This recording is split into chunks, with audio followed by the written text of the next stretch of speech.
Right, so first of all, we're going to do some tidying up. If I bring up the alarm clock, we've got a few things we need to do. We've got the Callisto maneuver in 43 days. It's actually the Jupiter maneuver, not a Callisto maneuver. We've got Mel 1, which I've now actually decided we're going to try and land and complete a contract with at some point in 11 days. So we've got the Ceres mission just going to circularize first. So we're going to run to that, and hopefully we can put it in a tighter orbit, and by doing that we'll get some science lower down a bit more often. I'm actually just going to have a look at, we've got to complete a contract. Oh, Ceres orbit, there we go. We jumped back and completed a Ceres orbit contract. What a surprise. 720,000 and 4 science. Well, I'm sure the 4 science is going to go stunningly well towards what we need to do. All right, so let's have a look. So that's going to pop now. It's going to say yes, thank you, delete that, close the alarm.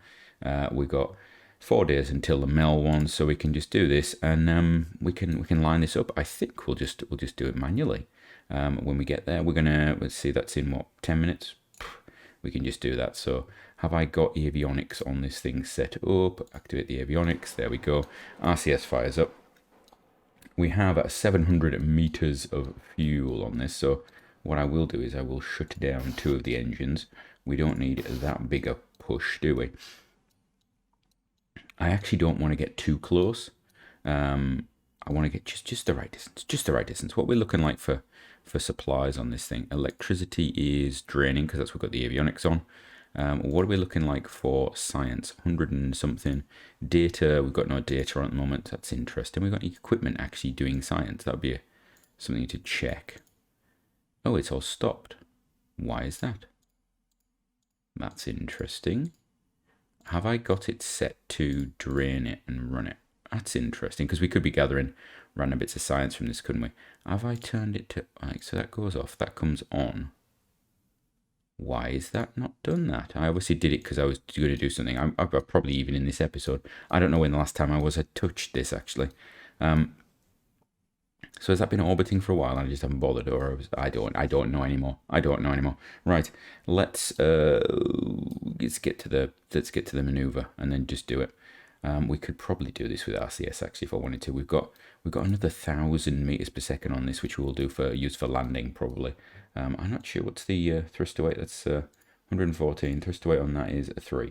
So yeah, we can land with this when we choose to, which would be nice. I'd quite like to land with this. There we go. Let's have a look. What is that? Is that? Oh, it's having a moment. Let's have a look. What are we doing? We're closer than I planned, but that's not a big issue. That's fine. Let's put us in normal. There we go. So how are we actually orbiting with this? The inclination. Let's have a look. Inclination is about 90. Is it? Oh, it is. There we are. That's the view I'm looking at. So we've got 90. So we could actually bring it down to a low orbit, but I just need to check. Are we actually getting? It's off again. Oh no, that's that one. Right. So is it on? Right. So we are getting now the micrometeorite. We're getting that. We've got 90 days on those. Wonderful. 9 years on the orbital perturbation data, but you get so much of it. Let's have a look at what data we built up. We've got data build up. And we're looking at draining the batteries quite quickly. Okay. So what we'll do is we'll turn off the old avionics, shut that down, and that will hopefully save us a bit of electricity. Is this one shut down as well, is it? Let's check. Yeah, that is off as well. So we're down to minimum weightage there. That's good. All right. So we'll leave that, and now I think it's time to go and try and land on Mars. Right, so here we are around Mars with Mel 1. Of course, we landed Mel 2 ages ago. We're going to get this thing into position. I need to turn the avionics on, of course, for this, don't I?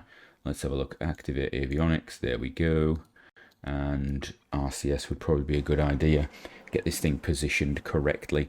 We're going to basically circularize, and then we're going to pick a landing site. Now, let's just check. We have got 30 days. We're not in a hurry for this. The last time that we brought this in, we decided not to land it because I was concerned about signal, if you remember. That's one of the reasons why we sent all the communications satellites up and things. So we now have big communications. We've got, well, we should have. We should have. Let's actually have a good look. We have all of that. We have a lot of bounce now, a lot of bounce factor. So we've pretty much got most of the planet covered. I really would like this, I think, to probably land on the poles. So we will most likely bring it in circular, and then at one pole prepare it to come down in the other pole is what I'm actually thinking. I can't remember the height of atmosphere in Mars, so that might be a problem, but we will see. We will see what happens. Right. First of all, let's get this thing into the orbit. Let's get it going. Let's get it happening. All right, we're ready. I think I just want to fast forward that a bit, please. Thank you. Let's have a look. We all right for power? We're okay for power. That's not going to be a problem. Oh, we've got Vestas high sites coming in. I wish it wouldn't just report it like that, because I've got it set not to actually tell us for things. So like power and things, it's not supposed to say anything, but it still sort of does it if it's like an alert because something isn't working properly. And I'm like, I don't want you doing that, but there's no alternative on Kerbalism. So you can't like go, just don't show me anything. It's like, if we're showing the craft, we're going to show you something. Even if you turn off batteries and notification stuff, it still wants to show you stuff. All right. Let's get this thing going. So we're going to speed up to the required time. There we go. About right. And I think I'm just going to go for it now, I think. There we go. All right. So we're going to fire this. It is actually quite a long burn looking at it. I forgot how long this is going to be. So we're going to physical time warp this. Just a smidgen. We've got plenty of delta V on this stage. This stage will set us off on our descent and everything. I don't have to worry about that. There is enough delta V to do this and then start our descent sort of flight, shall we say. You can see we're going to have about 500 meters per second left, so we could go into quite a deep dive through the atmosphere. What I'm going to try and do is I'm going to try and just skim the atmosphere, but I can't remember what altitude the atmosphere starts at, so that's a problem. I'm trying to think, it'd be 70? Is 70 a good one? Mars atmosphere is not thick. I mean, let's be entirely honest with that. It is not a thick atmosphere. It's not particularly great for air braking. It's not particularly good for pretty much anything. It's pretty rubbish, in fact, for most things. So we may end up having that be a problem. And I don't want to decouple this, because of course there's a decouple. I don't want to decouple this until we know we're in the atmosphere. So I think what we will do is we'll bring it down, and then I think I'll aim to bring it down to about 50 or 40.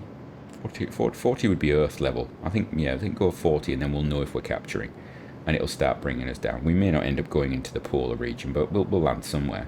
And at least then we can figure out what's going on. I should really take notes. I should have a jot. I should write these things down. Or I should just go on the Google Wiki thing and find out what the actual numbers are instead of guessing it like I am. I mean, in the real world, you would probably be able to tell it. There wouldn't be a boundary, would there? You'd be thickness. You'd sense drag. Right, we're going to slow this down a little bit. There we go. And prepare ourselves to stop burning just as we get down to about now. There we go. Right, so 200 by about 200, that's good. Turn that off. Okie doke. Alright, next one. Where do we want to go? Do we want to go north or south pole? Which one is in this? That one's in the sun. Okay, so we're going to go for down here. So where's the pole? That's the pole there. So I really want to do a burn around here. But the apoapsis is before me, so let's move it that way a bit. So do that. Do that. There we go. And let's see that. So if I take that down to, I don't know, 40, 50. I don't know where the atmosphere begins. That's the problem. Let's take it down to 40 or 45. 45. There we go. 45 over the pole. It should start clipping here, and then we'll go in there. That's fine. I think that's good. Right. That's the maneuver. Let's go and make that happen. So we're going to come around here. It's going to be an hour. We of course lose avionics. Our electric charge is nice and full. That's okay. Right, let's get me onto the node. Get that ready.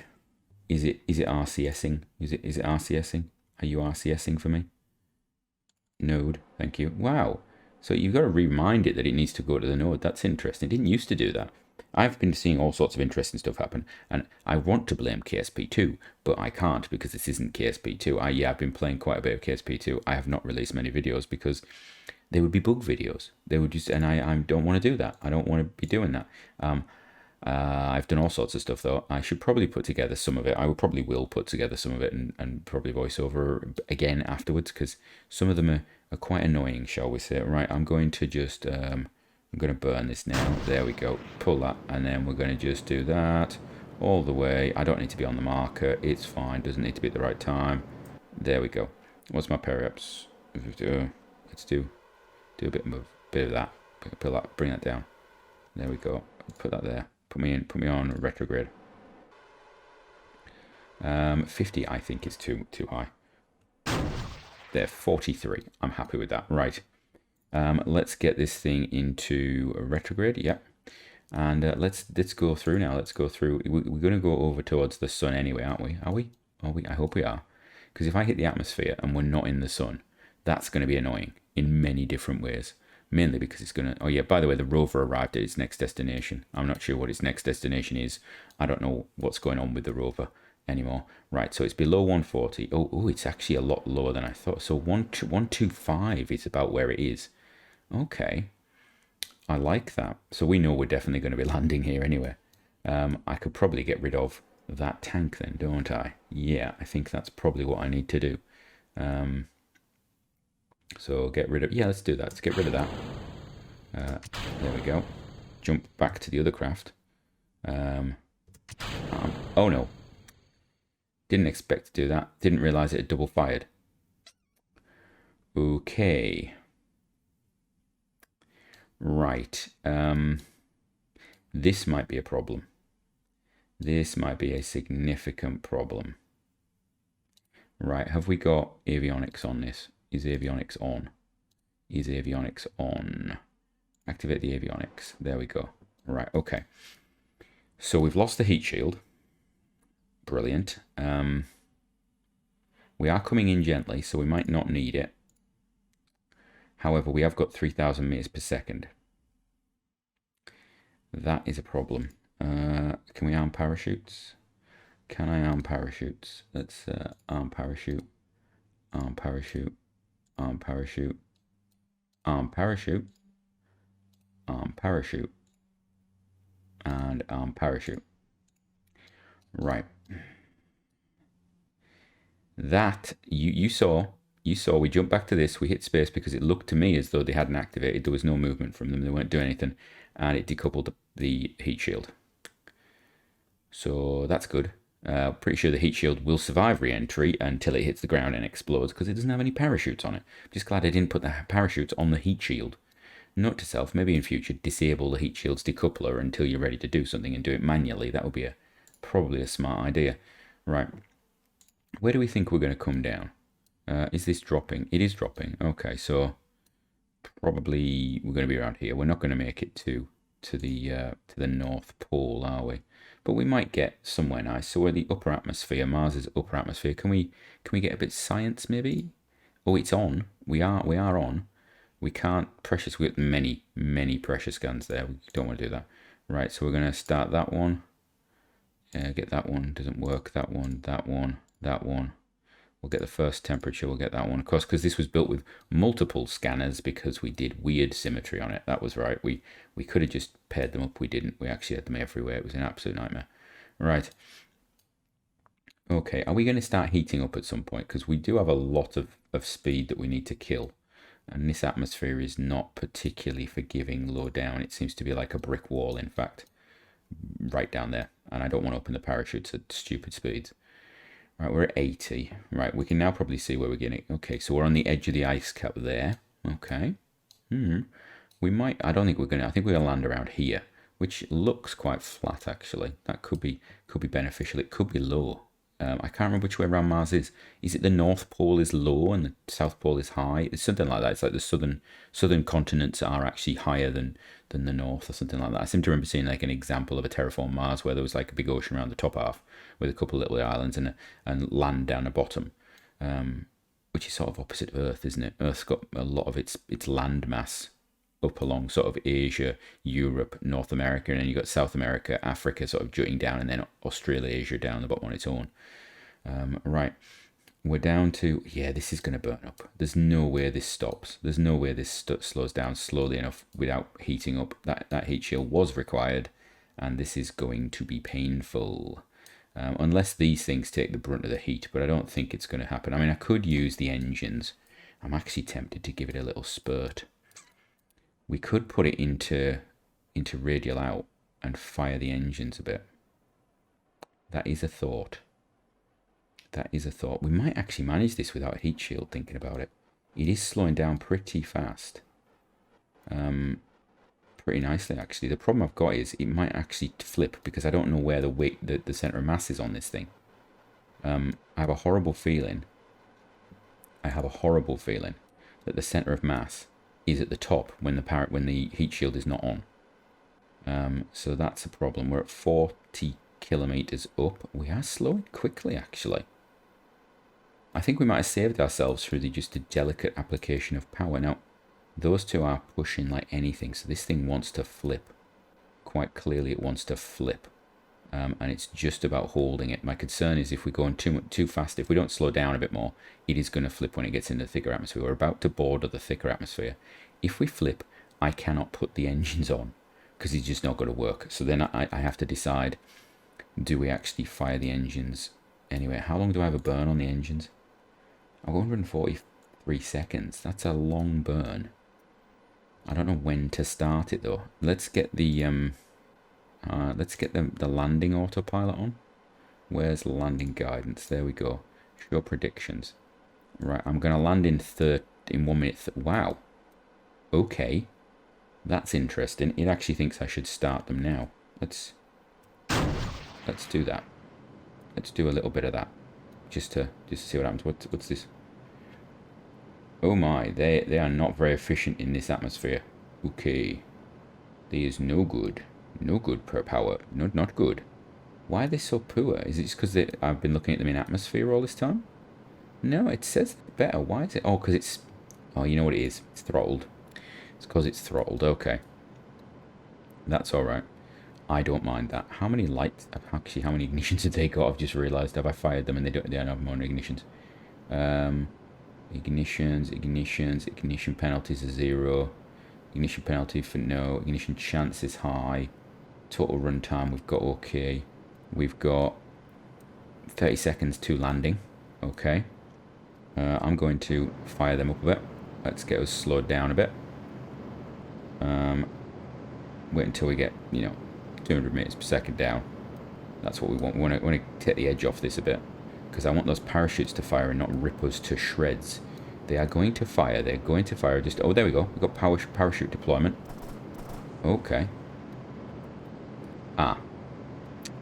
That is a problem. That is a problem. That is a big problem. Uh-oh. Goodbye. Sorry about that. Sorry about it. Oh, dear. Oh. Oh. Hello. How did that go?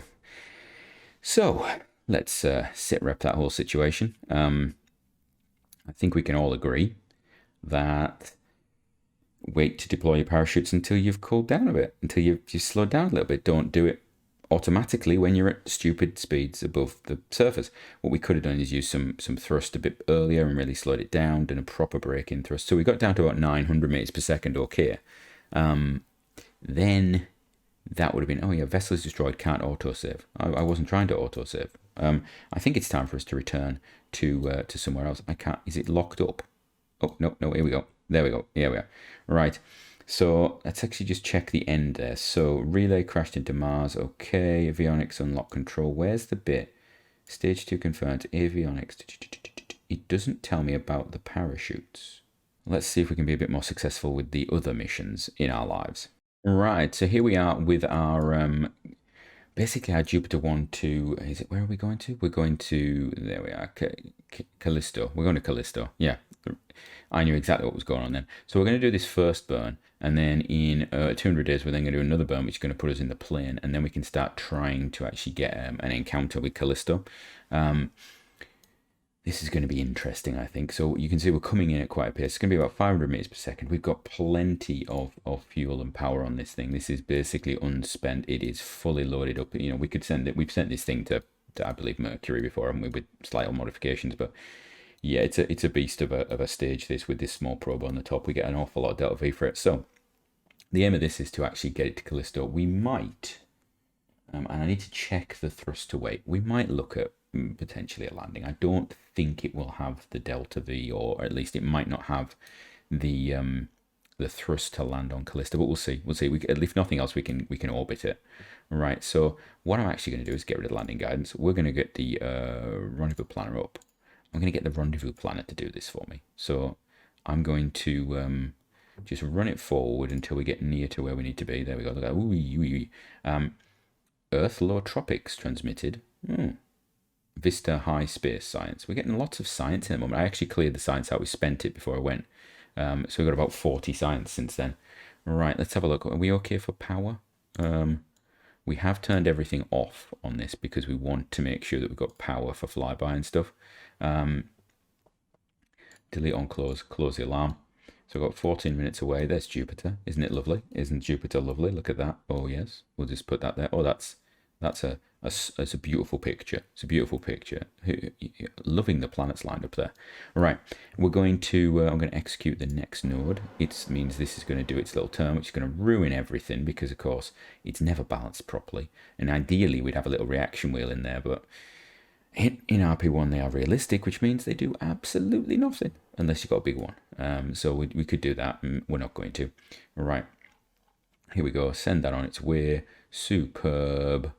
And how are we doing? We're getting ready, and it should fire up okay. And what I'm hoping for is that we actually get it so that we can then align these planes when we're out there. That's not, I don't know how much a burn that is actually. Let's have a look. This is a 51-second burn. Firing all the engines for this. I don't actually need to. I could just fire a pair, but we're going to fire all of them. There we go.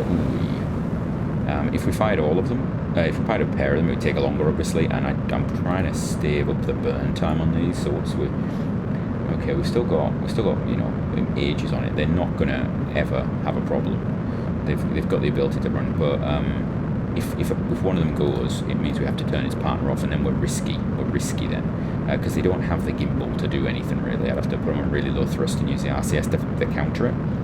I don't want to do that.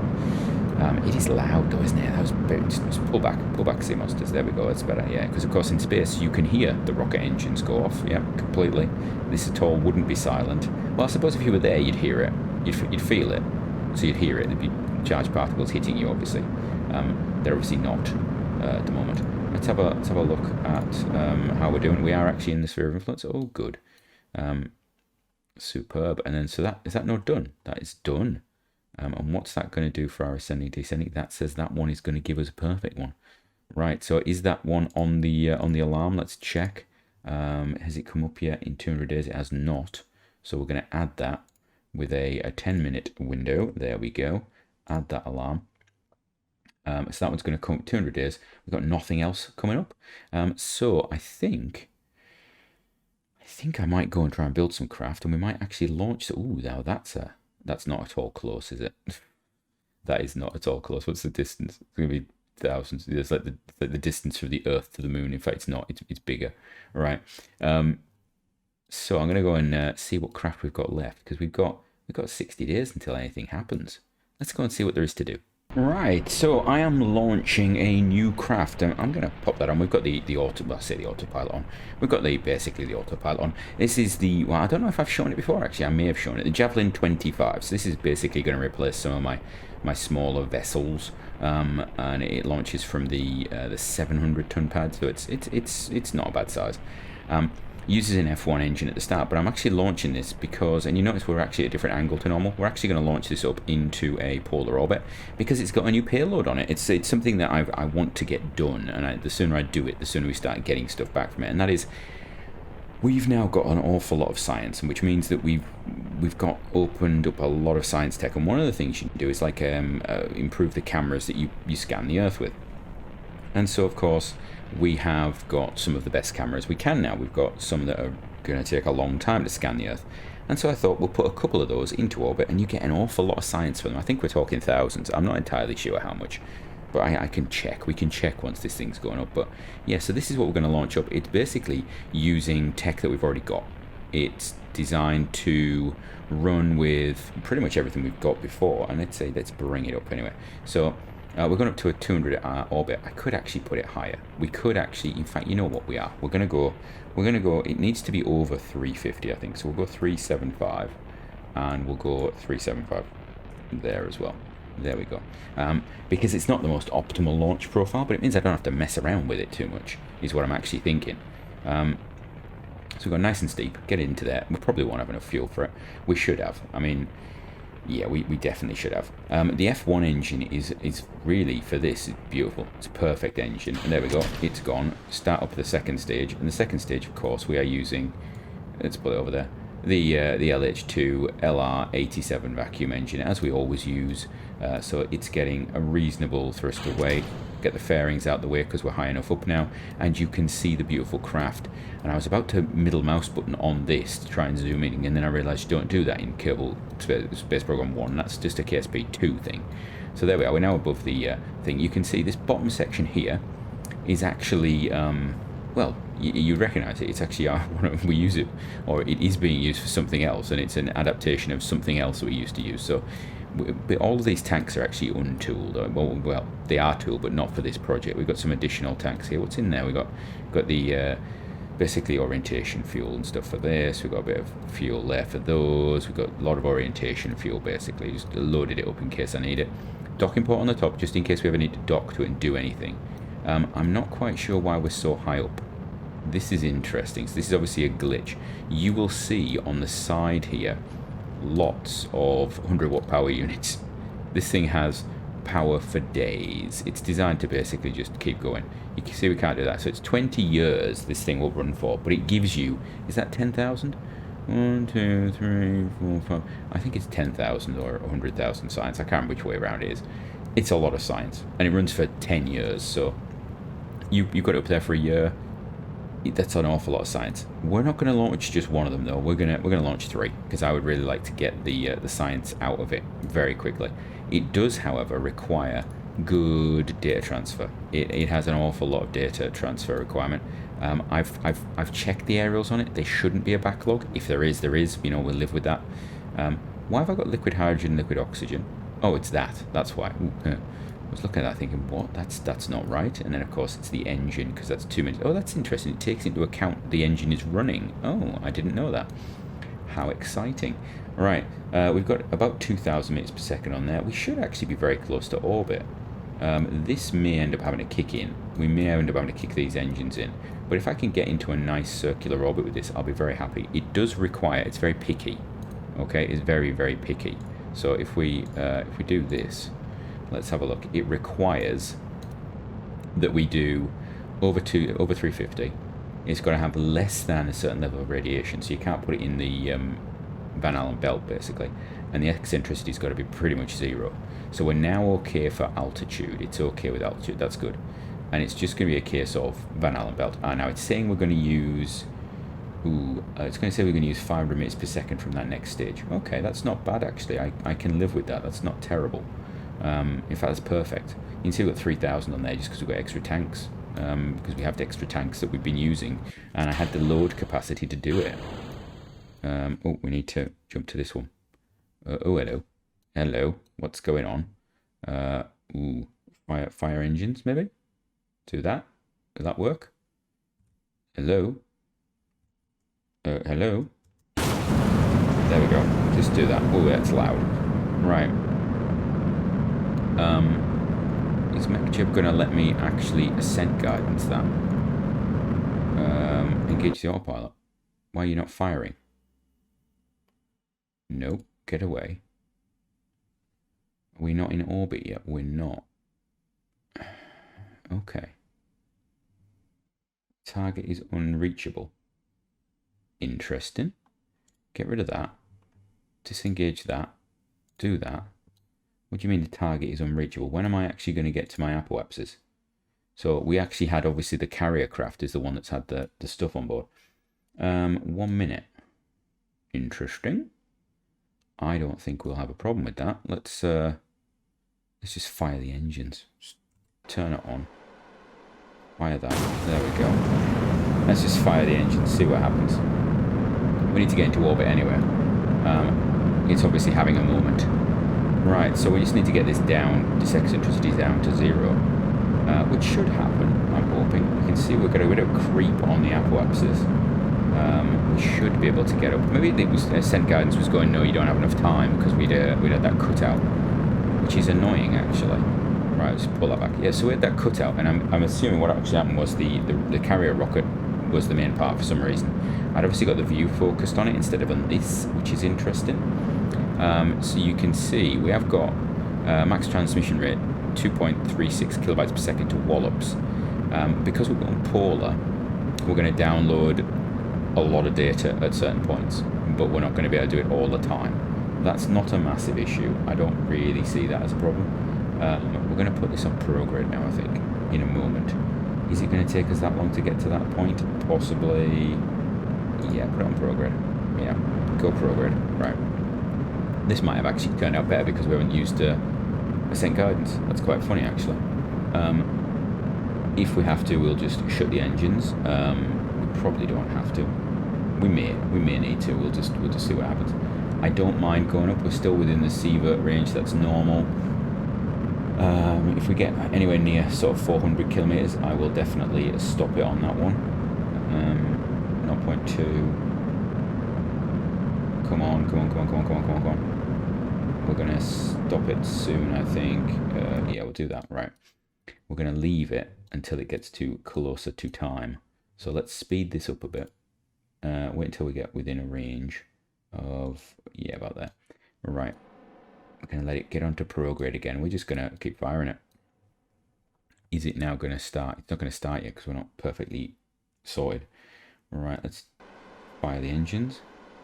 There we go. And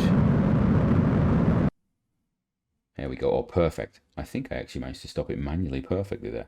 That is superb. Do a little bit more thrusting though.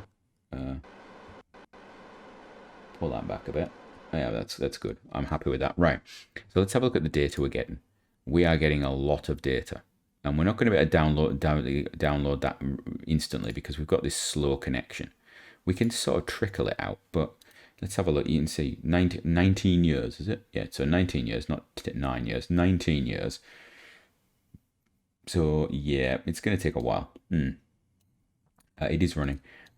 What I will do is, can we let's run it along and see what happens as it goes. So let's see if we get a data output that's better. Info. There you go. So we're at 2.26. Oh, there we go. We get some interesting ones. You see 2.26, and then if I get the ecom system kicking in, we should get a jump because ecom can actually carry more. If not, we'll just put some extra stuff out there. We'll go over to China. Now, the thing is, we're not actually going to be in a great situation here because we're going over China and places like that. There we go. We're going India. Is that? Yeah, India. There we go. All the way down to bytes per second because we're using ecom. Because ecom at times is not particularly effective. So this thing's going to just get vast amounts of data build up. But when we go over one of the hubs, we will be able to transmit data at quite a pace, which is a bonus. So that's a positive, and hopefully that should come reasonably soon. He says we're not going to get it over the poles, though, are we? 9 bytes per second. So we're still getting data through, but you'll have a look at the data. The data's building up. We've got 100 megabytes there. That's just crazy. And there we go, up to even more, and then ecom again. And then 2 kilobytes, and then Vandenberg, and got anything else? Oh, got a bit of Churchill. We're not, because we're not very high up, we're not actually getting great connections.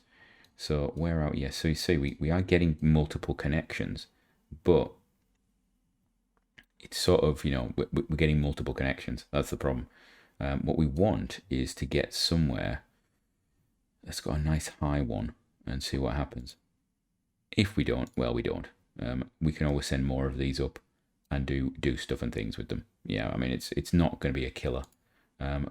It's just, this is just, there you go. We've got a few hundred kilobytes data transfer there per second. And this thing's going to keep building up. Put it on the normal. I think we'll have it on the normal. That's better. All right. In fact, we'll turn the RCS off. We don't need the RCS on. And there we go. I mean, this thing's just going to go around, and you can see it's just going to basically be gathering data. All it is. Probably could have put a bigger thing on it, but we are sort of limited by the base stations around the Earth, and so we have to wait until we go over, say, Madrid or somewhere like that. I think is probably. Let's see. Will it connect? It should connect to Madrid. It should be high enough. This passes it. There, yeah. Madrid should be about here. Am I right? Yes, it should be. So it should hopefully get a Madrid connection going over here. We've got Ecom. There we go. Madrid. Oh, Madrid's actually slow. Now that's interesting. I had Madrid as being higher. It was showing in the planner that Madrid was going to give a much higher rate than that. So yeah, we're going to build up an awful lot of data in this, but yeah, whatever. It's up there. It's gathering some stuff. We got 0.4 science off it in 4 hours, and it's just going to keep going. And we're going to put some more of these up. We'll put some more up. They can just fly around, gather all the data, put it all out there. It will be fine. You can see we've got 800 megabytes. That's it's an awful lot of data to build up. But it doesn't matter. Doesn't matter at all. Anyway, we shall leave that. And with us leaving that, we shall also leave this episode. So next time we have a couple of flights going to Saturn. We have got the Jupiter-y stuff. Let's just have a look at the thing. We've got Saturn, we've got the Jupiter maneuvers. We've got the arrival of the Ganymede, Jupiter-1. We've got the Jupiter-1 Callisto. We're going to do its next maneuver. We're probably going to send some stuff to the moon. And we're probably going to put a space station up. We might even put 2 up. So until then, please join me.